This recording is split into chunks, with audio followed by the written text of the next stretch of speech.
రజిక తూర్పుగోదావరి జిల్లా వ్యాప్తంగా మొత్తం ఉన్న పోలింగ్ సరళికి సంబంధించి మరింత సమాచారం మా ప్రతినిధి మురళీకృష్ణరాజు అందిస్తారు.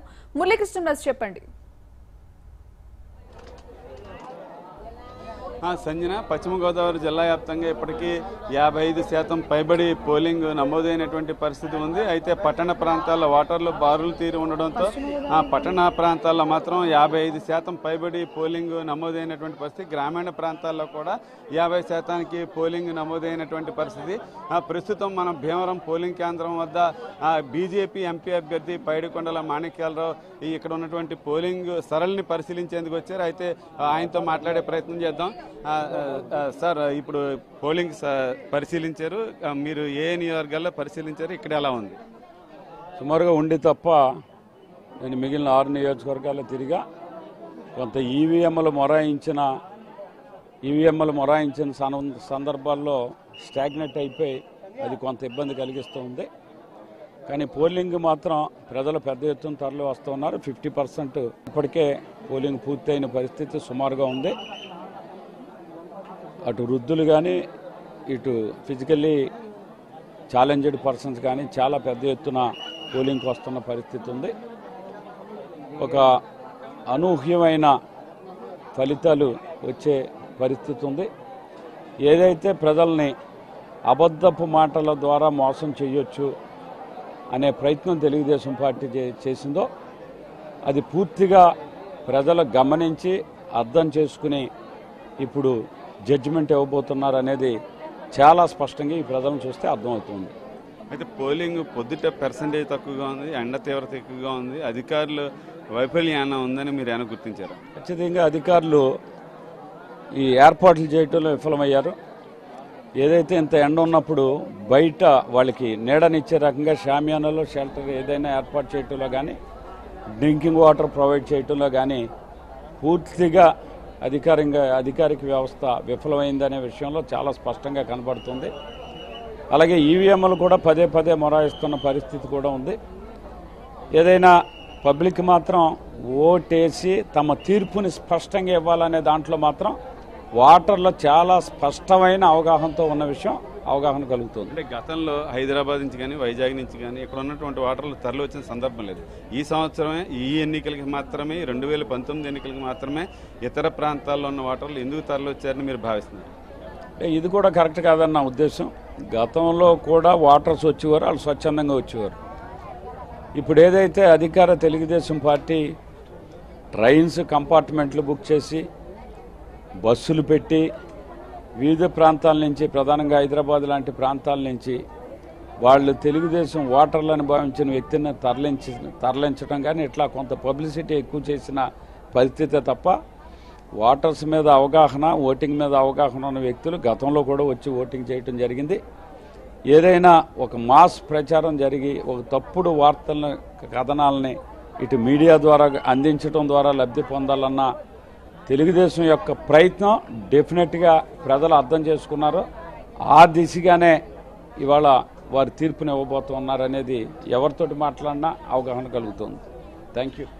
ఇది బీజేపీ అభ్యర్థి పైడికొండల మాణిక్యాలరావు మనతో చెప్తున్నారు. అయితే ఇప్పటికీ కూడా పర్సంటేజ్ ఆఫ్ పోలింగ్లో మనం పరిశీలిస్తే కేవలం ఒక పోలవరం, కొవ్వూరు నియోజకవర్గాల్లో అత్యధికంగా పోలింగ్ నమోదైనటువంటి పరిస్థితి ఉంది. అదేవిధంగా ఏలూరు, తాడేపల్లిగూడెం తదితర ప్రాంతాల్లో కూడా పోలింగ్ పర్సంటేజ్ పెరిగినటువంటి పరిస్థితి. అయితే ఉంగుటూరులో ఇప్పటికీ కూడా పోలింగ్ శాతం పెరగలేనటువంటి పరిస్థితి అయితే మనకు కనబడుతోంది. ఒక ఉంగుటూరు నియోజకవర్గంలోనే పోలింగ్ శాతం ఎందుకు పెరగడం లేదనేది రాజకీయ వర్గాల్లో కూడా తలలు పట్టుకునేటువంటి పరిస్థితి ఏర్పడుతోంది. జిల్లా వ్యాప్తంగా అన్ని ప్రాంతాల్లో కూడా పోలింగ్ పర్సంటేజ్ పెరుగుతున్నప్పటికీ కూడా ఉంగుటూరు నియోజకవర్గంలో పోలింగ్ పర్సంటేజ్ పెరగడం లేనటువంటి పరిస్థితి. ఒక దెందులూరు నియోజకవర్గంలో మాత్రం, ఒక గ్రామీణ ప్రాంతంలో ఉన్నటువంటి దెందులూరు నియోజకవర్గంలో మాత్రం పోలింగ్ పర్సంటేజ్ అత్యధికంగా నమోదవుతున్నటువంటి పరిస్థితి ఇప్పటికీ కనబడుతుంది.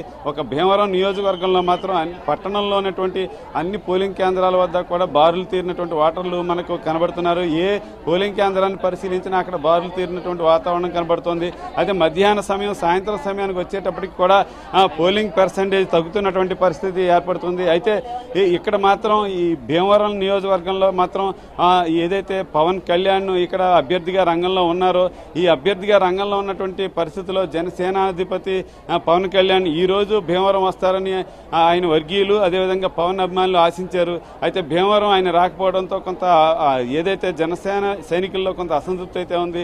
తమ నేతను ఈ సందర్భంగా చూసుకుందామనే ప్రయత్నం చేసినప్పటికీ రాలేనటువంటి పరిస్థితి అయితే ఇక్కడ కనబడుతుంది. ఆయా వర్గాల్లో అదే అభిప్రాయాన్ని వ్యక్తం చేసినటువంటి పరిస్థితి. అయితే ఏదైతే ఇక్కడ భీమవరం నియోజకవర్గానికి మనం పరిశీలిస్తే త్రిముఖ పోటీ కనబడుతోంది.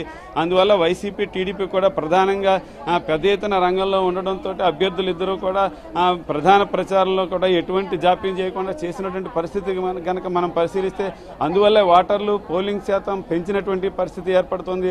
అందువల్ల ఉదయాన్నే పోలింగ్ శాతం పెరుగుతున్న సందర్భంలో ఈవీఎంలు ఇబ్బంది పెట్టినప్పుడు ఆగ్రహం వ్యక్తం చేసి నేరుగా ప్రజలు ఎప్పుడూ లేనంతగా అధికారులకు ఫిర్యాదులు చేశారు. ఎన్నికల రిటర్నింగ్ అధికారికి ప్రతి 5 నిమిషాలకు ఒక ఫోన్ వచ్చినటువంటి పరిస్థితి భీమవరం నియోజకవర్గంలో కనబడింది. అదేవిధంగా ఏలూరు నియోజకవర్గంలో కనబడింది. అదేవిధంగా కొవ్వూరు నియోజకవర్గంలో కూడా ఇదే విధమైనటువంటి ఫిర్యాదులు ఎన్నికల రిటర్నింగ్ అధికారులకు వచ్చినటువంటి పరిస్థితి. గతంలో మున్నెన్నడూ లేని విధంగా ఎన్నికల అధికారులు తీసుకున్నటువంటి జాగ్రత్త చర్యలు అదేవిధంగా ఏదైతే ఎన్నికల రిటర్నింగ్ అధికారులు ఫోన్ నెంబర్లు ప్రజలకు అందజేసినటువంటి పరిస్థితి ఈ 2 విషయాలు కనుక మనం పరిశీలిస్తే నేరుగా ప్రజలు ఫిర్యాదు చేసుకునేటువంటి పరిస్థితి ఎన్నికల కమిషన్ ఏర్పాటు చేసిందనే విషయంలో ప్రజలకు ఆ సంకేతాలు వెళ్లడంతో అనేక ప్రాంతాల్లో ఎక్కడైనా ధన ప్రలోభాలకు గురి చేసినప్పటికీ కూడా వివిధ రాజకీయ పార్టీలు ప్రజలు కూడా ఫిర్యాదులు అందించినటువంటి పరిస్థితి.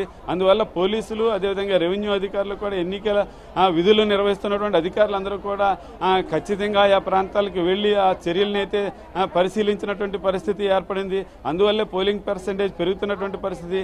మనం ఉన్నటువంటి భీమవరం మున్సిపల్ హై స్కూల్ ఏదైతే ప్రాథమిక పాఠశాలలో ఉన్నటువంటి 4 బూత్లు ఒకే ప్రాంతంలో ఉండడంతో వేలాదిగా ఓటర్లు వస్తున్నటువంటి పరిస్థితి.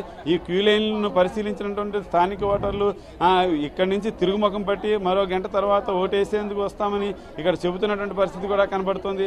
అందువల్ల బారులు తీరినటువంటి ఓటర్లు మనం గంటల తరబడి వేచి ఉన్నటువంటి పరిస్థితి అయితే కనబడుతుంది. పోలింగ్ కేంద్రం లోపలికి మీడియాను అనుమతించినటువంటి పరిస్థితుల్లో అక్కడ ఏం జరుగుతుందో తెలియనటువంటి కొంత సందిగ్ధ వాతావరణం కనబడుతుంది. ఎందువల్లంటే క్యూ లైన్లలో ఉన్నటువంటి ఓటర్లు ముందుకు ఒక్కడికి కూడా వీలైనటువంటి పరిస్థితి ఉండడం వల్లే ఇక్కడ 4 పోలింగ్ కేంద్రాలు ఒకే భవనంలో ఏర్పాటు చేయటం ఎవరికి వారికి కొంత అయోమయ పరిస్థితి కనపడడం ఏ క్యూ లైన్లో ఉంటే ఏ పోలింగ్ కేంద్రంలో ఓటేయాలో తెలియని పరిస్థితి. అందువల్ల సమాచార లోపం కూడా ఇక్కడ కనబడుతోంది. అందువల్ల దాదాపుగా 12 గంటల నుండి ఇప్పటి వరకు కూడా ఓటర్లు ఇదే క్యూ లైన్లో గంటల తరబడి వేచి ఉంటున్నారు. ఎప్పటికీ ఓటేస్తామో తెలియనటువంటి పరిస్థితి కనపడుతుంది. చంటి బిడ్డలను ఎత్తుకుని మరీ కూడా పోలింగ్ కేంద్రాలకు వచ్చినటువంటి మహిళలు ఎవరైతే ఉన్నారో వారందరూ కూడా తీవ్ర ఇబ్బందులు ఎదుర్కొంటున్నారు. ఎండవేడిమి తట్టుకోలేక మంచినీటికి కటకట్లాడేటువంటి పరిస్థితి అయితే కనబడుతుంది. అధికారులు ఇక్కడ అరకొర ఏర్పాట్లు మాత్రమే చేయడంతో వీరికి కొంత సౌకర్యాలు లేనటువంటి పరిస్థితి అయితే కనబడుతోంది. Sanjana. Great, thank you Murali Krishna Raju.